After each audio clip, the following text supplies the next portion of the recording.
새해 들어 정부가 가장 속도를 내고 있는 국정과제가 이른바 5극 3특 중심의 지방 주도 성장입니다. 이 수도권 과밀과 지역 소멸이라는 악순환을 끊어내려면 무엇보다 인재가 지역에 머물며 성장에 기여할 수 있어야 하는데요. 이 같은 변화의 출발점에서 교육은 어떤 역할을 할 수 있을지 먼저 영상 보고 오겠습니다.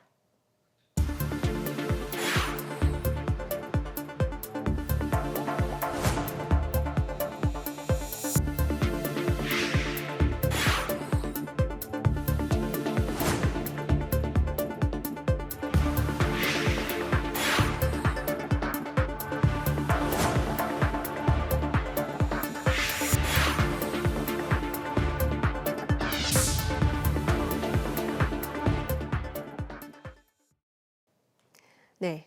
살고 있는 지역이 기회의 격차가 되지 않도록 이제는 이 대한민국 교육과 산업의 지도를 다시 그려야 할 때입니다. 그 대전환의 설계도를 책임지고 있는 분이죠. 김경수 지방시대 위원장과 함께합니다. 위원장님 어서 오세요. 예, 반갑습니다. 네, 이 대통령 업무 보고에서도 그렇고요. 네. 어제 신년 기자회견이나 연초의 신년사에서도 모두 최우선 과제로 지방이 제시가 됐습니다. 예. 그만큼 엄중하게 보고 있다는 건데 지금의 수도권 과밀 상황은 국가 경쟁력에 얼마나 큰 부담을 주고 있는 겁니까? 예. 그동안은 수도권 일극 체제가 대한민국의 경제를 이끌어오는 어찌 보면은 집중으로 인한 경제 성장 효과를 봐왔다고 하면은 이제는 이것도 이제 한계에 도달해서 실제 기업들이 수도권에 투자를 하면 할수록 경쟁력이 뒤처지는 그런 상황입니다. 대표적인 게 반도체인데요. 용인에 지금 반도체 단지가 들어오고 있지 않습니까? 근데 우리가 이게 2019년에 결정된 거거든요. 근데 아직도 공장을 짓고 있는 상태입니다. 근데 대만의 우리 경쟁업체인 TSMC는 일본에 공장을 짓기로 하고 2021년에 결정하고 24년에 완공합니다. 지금 이미 생산을 하고 있거든요. 이제 수도권이 전력 문제나 용수 문제나 이런 것들을 해결하기 어려우니까 그만큼 늦어지고 있는 거죠. 그래서 이제는 수도권 집중이 대한민국 전체 경제까지 포함한 경쟁력의 방해 요인이 되고 있다. 이걸 풀지 않으면 대한민국의 미래는 없는 거 아니냐. 그런 인식을 하고 계시는 거죠. 네, 그러니까 이제 지역 균형 발전이 더 이상 당위의 문제가 아니고 그렇죠. 생존의 예. 문제라는 말씀이신데, 자, 이 지방 소멸 극복이 사실 역대 정부에서도 계속 반복이 되어온 맞습니다. 과제였지만 예. 또 뚜렷한 성과를 내지 못한 것도 사실입니다. 지금 현 정부가 내세우고 있는 5극 3특 전략은 어떤 점에서 다른 걸까요? 기존의 이제 균형 발전 정책이 처음 국가적인 과제로 이제 제시된 게 노무현 대통령 때 아닙니까? 그때 참여정부 때 노무현 대통령은 국가균형발전위원회가 이제 열리면 그 위원회의 모든 회의에 직접 참석을 하셨어요.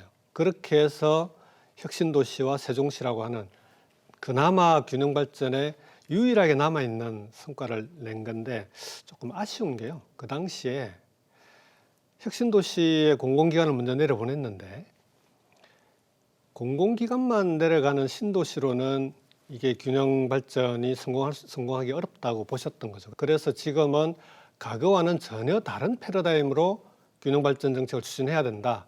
수도권이 서울, 경기, 인천이 하나의 경제권, 생활권을 이루고 있지 않습니까? 그렇게 경쟁력을 발휘하고 있는데 다른 비수도권은 시도 단위로 다 쪼개져서 수도권하고 이제 경쟁이 안 되는 거예요. 그래서 그러면 비수도권 지역들도 수도권처럼 경제권과 생활권을 권역 단위로 묶어서 그렇게 해서 발전시키지 않으면 이제는 어려운 거 아니냐. 그래서 이제 5극이라고 하는 게 수도권, 충청권, 광주, 전남권, 부울경, 대구, 경북 이렇게 5개의 권역으로 나누고 그리고 강원, 전북, 제주는 좀 특별하게 독자적인 발전 경로를 밟아가겠다고 해서 특별자치도로 만들었거든요. 그렇게 해서 이제 5개의 권역, 5극과 3특으로 간다.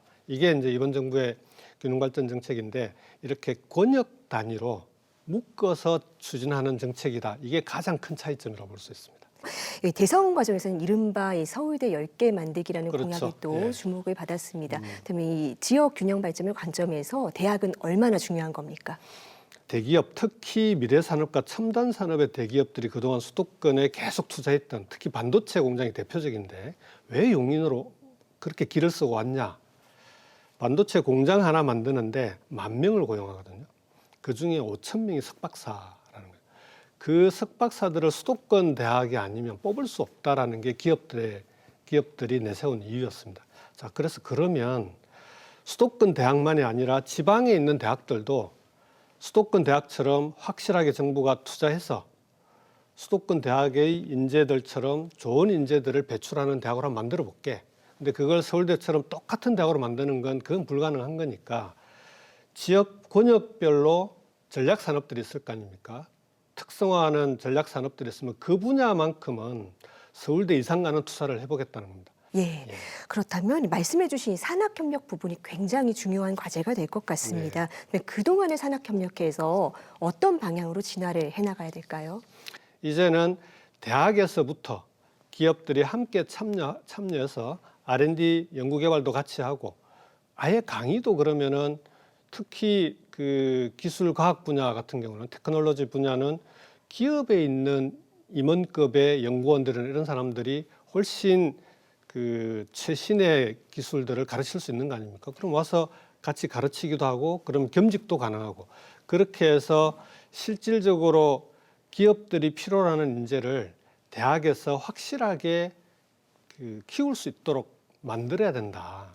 그러면은 그 지역에 있는 대학에 특히 미래산업과 첨단산업 분야의 대기업들의 투자와 결합된 그런 대학의 인재 양성 체계가 만들어지고 그런 주요 대학뿐만 아니라 지역의 다른 국립대나 사립대도 그러면은 그 역할에 맞게끔 지방 대학 전체를 인재 양성 체계를 혁신하는 그런 과정으로 가야 산학 협력이 협력 차원이 아니라 이제는 융합으로 가야 되는 그런 시대가 된 거죠. 그렇게 만들어야 됩니다. 네, 지역의 생태계는 물론이고 교육의 생태계도 참 많이 달라지게 될 것 같습니다.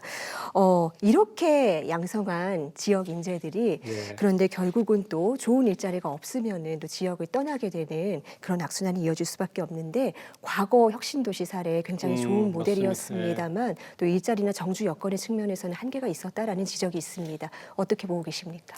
지금도 혁신도시는 미완의 도시이기 때문에 이번에 정부의 2차 공공기관 이전 계획과 맞물려서 실질적으로 혁신도시와 연계된 기업들의 투자가 어떻게 하면 일어날 수 있게, 기업들이 어떻게 하면 투자할 수 있게 만드느냐, 그렇게 하기 위해서 지역의 대학과 혁신도시에 있는 공공기관들이 함께 협력해서 기업의 투자를 만들어내는 게 지금 제일 큰 관건입니다. 요즘 최근에 왜 AI 시대가 되면서 이제 AI 관련 인프라들, 데이터 센터나 이런 게 수도권에 투자가 안 되잖아요.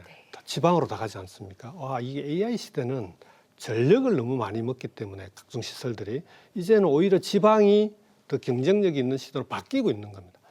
이런 것들이 추세가 결합되면 저는 혁신도시를 포함한 지방의 도시들이 이제는 과거와는 다르게 경쟁력을 가질 수 있을 거다 이렇게 생각합니다. 네, AI 시대는 또 지방이 성장할 수 있는 하나의 분기점이 될 수 있다라고 말씀해 주셨습니다. 이제 마지막 질문인데요. 이른바 5극 3특으로 가기 위해서 지금 권역별로 행정통합 논의도 한창입니다. 뭐 대전, 충남도 요즘 불이 붙었죠. 예, 그렇죠. 광주, 전남도 그런데 이렇게 행정통합과 함께 교육 거버넌스도 좀 같이 가서 인재 양성의 효율성을 높여야 된다. 뭐 이런 지적도 나오고 있는 것 같습니다. 어떤 구상 갖고 계신지 궁금한데요.